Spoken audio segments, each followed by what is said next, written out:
What's up, YouTube? Welcome back to Road Talk. Here at Road Talk, we will be talking about chapter 134 and 135. I know I'm doing two chapters today, and that's because I was a little bit under the weather when 134 dropped out, and I wanted to provide you guys with the best content.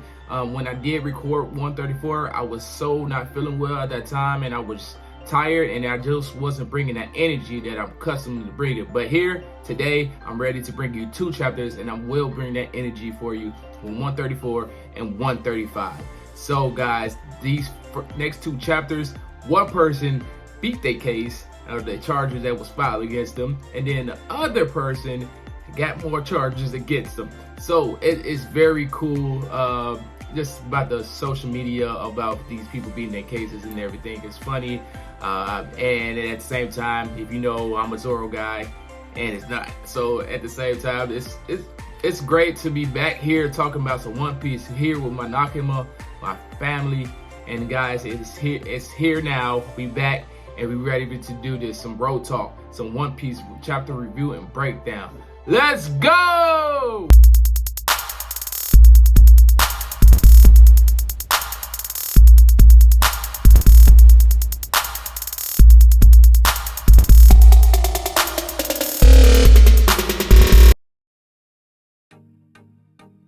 Chapter 134. If you're a Sanji fan, this was the best chapter that it will ever go down in history for Sanji until Oda has some more things for Sanji later down. Maybe in the greatest war ever, what Oda is saying. Maybe Sanji will beat that then, but this chapter was the greatest chapter Sanji could ever have. But before we start talking about Sanji, we're going to talk about two other things. One thing is that Sanji beat his case of hitting that woman. It was never Sanji at all. It was not Sanji, and that was what I was telling you back a couple of chapters ago in my review, that Sanji would never have did that. I don't care how mental state he was in or what time of day it was. Sanji would never do something like that.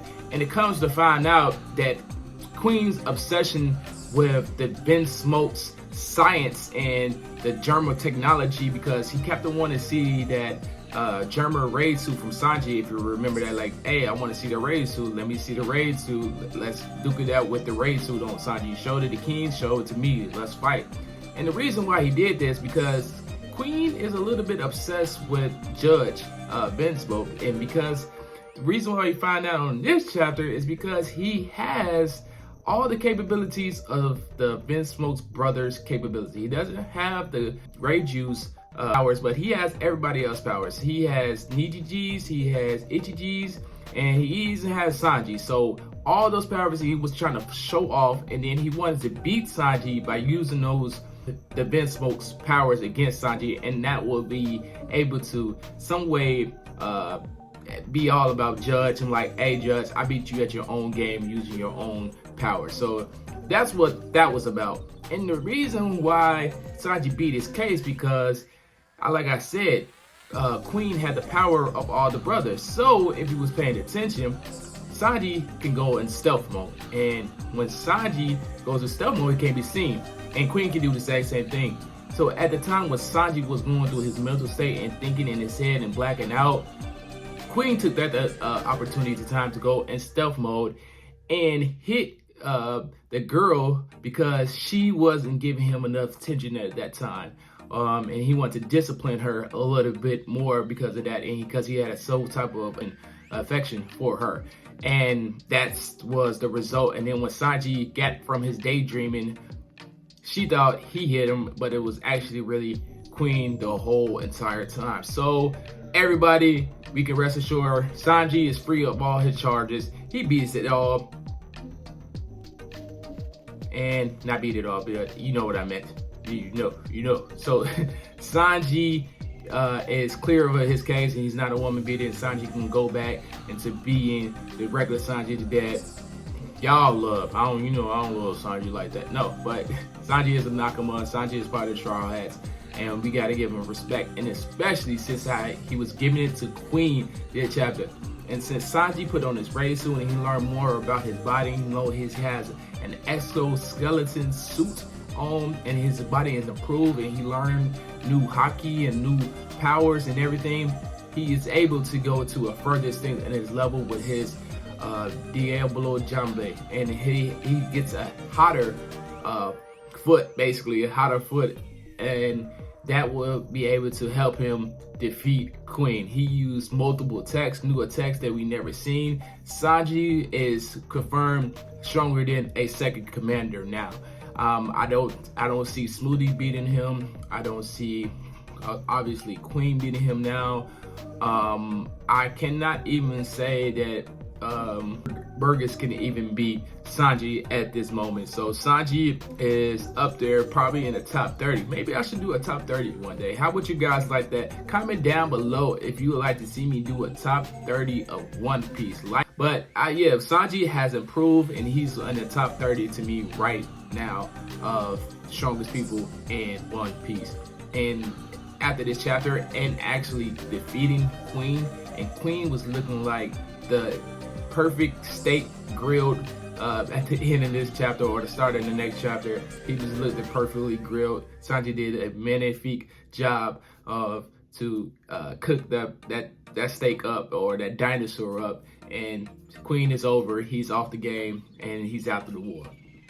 And one thing I did not like about the Sanji fight, it was just that since Sanji's growth was too short, if Sanji did go to another level and actually put the raid suit on, and we had one more chapter of Sanji's getting beaten and actually grinding his way up to the top to be a second commander above Queen, I felt like it was just too quick for that. And Queen showed a lot of capabilities of attacks, down to his frozen guns, down to changing his body into a snake, and even having the Vent Smoke's powers, but it was never all that directed towards Sanji. If that was all directed towards Sanji and Sanji survived all that, that would have showed me so much growth for Sanji, and it made it feel like he was stronger than the second commander. It's the exact same feeling when Luffy fought against the first commander and he had so many help from Nami and he was getting assisted. It didn't make it feel like Luffy was ready to be somebody stronger than the first commander, or even fight a Yonko, because he was going there to fight Big Mom. That's the same type of feel I'm getting right now for Sanji. It just don't make me feel so confident in Sanji's capabilities, but Oda has wrote it down in his One Piece, so it has to be true, like in some type of fashion. But that was the only little nitpick I had with that chapter. And now in 135, we can clearly see that Queen is actually flew off on the Shigima, and now we can start talking about Zoro, because Zoro was that guy. This whole entire chapter, he was in his bag, and Oda was out of these 134 and 135. Oda was straight in his bag. He was writing with a fiery pen, and it was just magnificent. And I enjoyed it so much, and especially because Zoro was out here doing his thing in this chapter.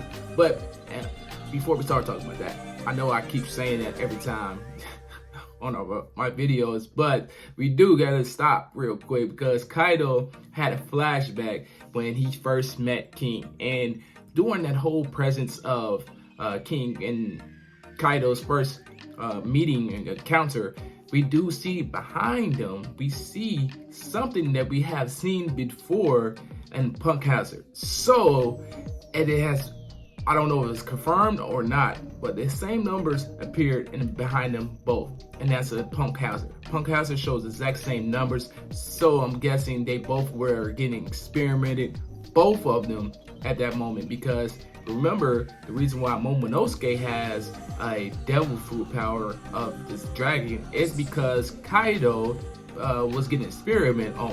And then we have King at the exact same facility getting tested with his endurance. So, guys, this is my question to you, or my theory that I have going on right now. Is King part of that new SSG research of the new weapon that they have for the Marines? Because Kaido was getting experimented on at Punk Hazard, and then at the same place, King was getting experimented on at Punk Hazard. So at that same time, Vegapunk was experimenting on both of them, and now we do know the back of our heads that SSG has officially came out and is going after all the warlords. So how can they have the capability going after all the warlords? And I believe that's because of the two people that experiment on, King and Kaido. I believe some type of way that they are able to have the exact same powers of the ancient race that King is, the Iranians. And with that power, and you see how strong it was, and especially in this chapter fighting against Zoro, that it's a strong race of people, and they able to have the capability of controlling that power and giving it to a lot of other people or putting it into the PX7s. That is going to be downright devastating. And especially, we already seen it too with the PX7s and how they have the same light attacks that Kizaru has, and it's shooting out, and they all have the same endurance of a strong combatant. So just imagine all that into one army of people. So we had the Luranians, we had Kizaru, and then we had the PX7 body is stronger. That is pretty devastating, and that's pretty scary, and I can see why they will go after the warlords if they have that capability. And I believe Oda is foreshadowing this in some way and telling us a little bit more about that. But I think that was probably the most juiciest part of this chapter, other than Zoro. That was probably the most juiciest part of this. Zoro is here, and Zoro knows how to defeat these Luranians, because he, after fighting King for a period of time, he discovers the weakness of the powers of King. When his flame goes out, he does get faster, but his defense goes slower. So Zoro, every time when King and Zoro was fighting, Zoro was using his time and picking his times to attack the right ways. And we get to see, after picking the right time, we get to see Zoro cuts the mask off of King's face. And guys, this is the person that we was talking about, how Zoro has another charge on his multiple things. Of all the people that Zoro faced, all the people that he defeated, Zoro. Zoro is back charged with another crime, and it's because King is this, one of the, Oda never misses when he draws a first commander, and it goes again right here. This character that Oda draws is this nice white shiny hair, brown skin, and he is like just flowing with excellency. And it was just real cool to see King, Katakuri, Zoro, and Beckman, even Shiryu. They all got the same, and then Rayleigh too. They all have the same type of, like, I don't know, metal rock darkness to them, and it's very cool every time we see it. And I enjoy all the first commanders of One Piece, and Oda didn't miss once again with drawing this character, and it was just magnificent to see it. But as the fight continues, Zoro's realizing he doesn't have much time left because the jug is probably going to start wearing off pretty soon, and he needs to finish off this fight. And King is saying that, yeah, it is time to finish off this fight as well too.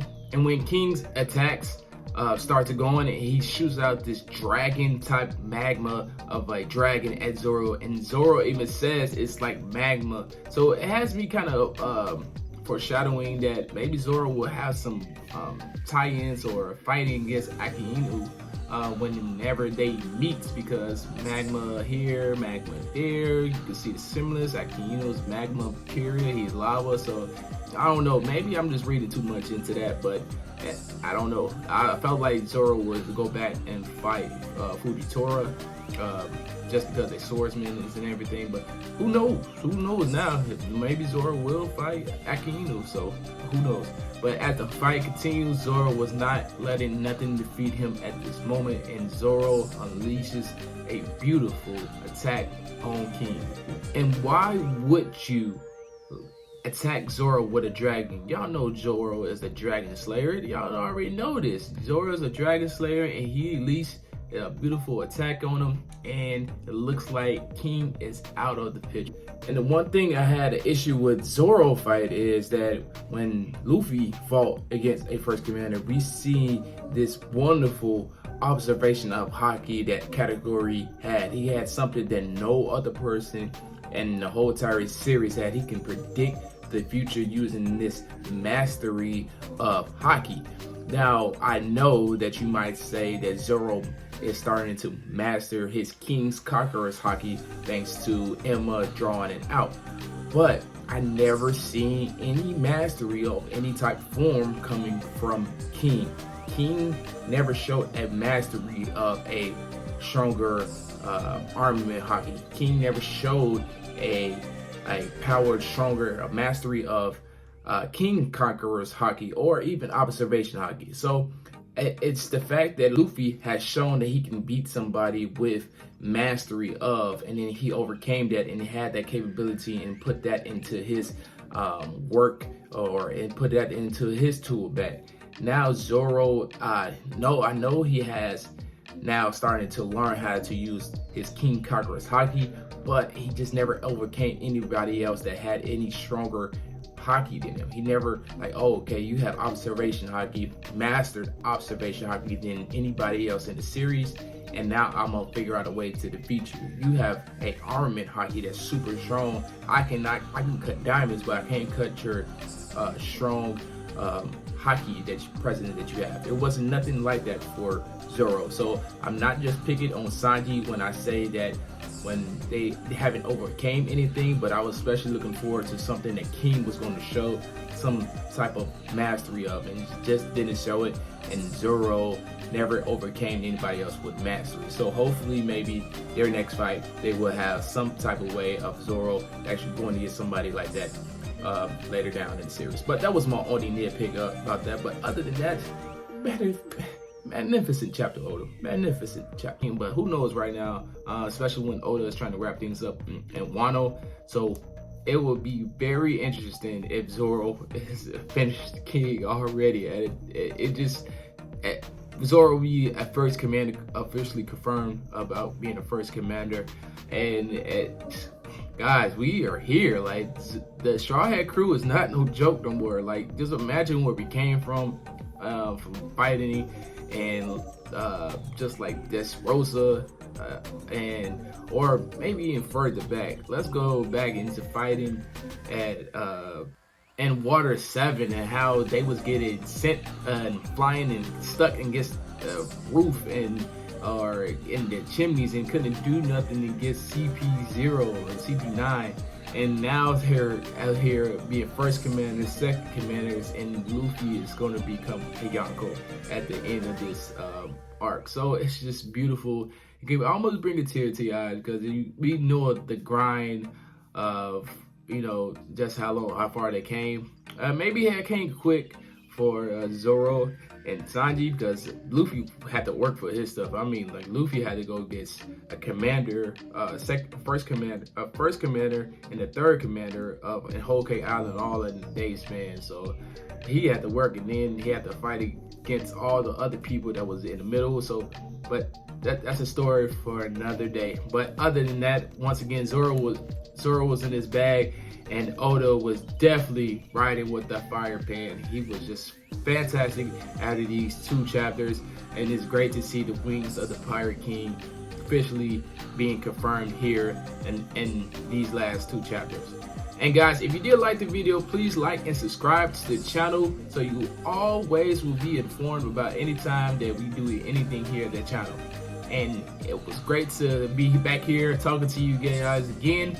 Until next time, peace.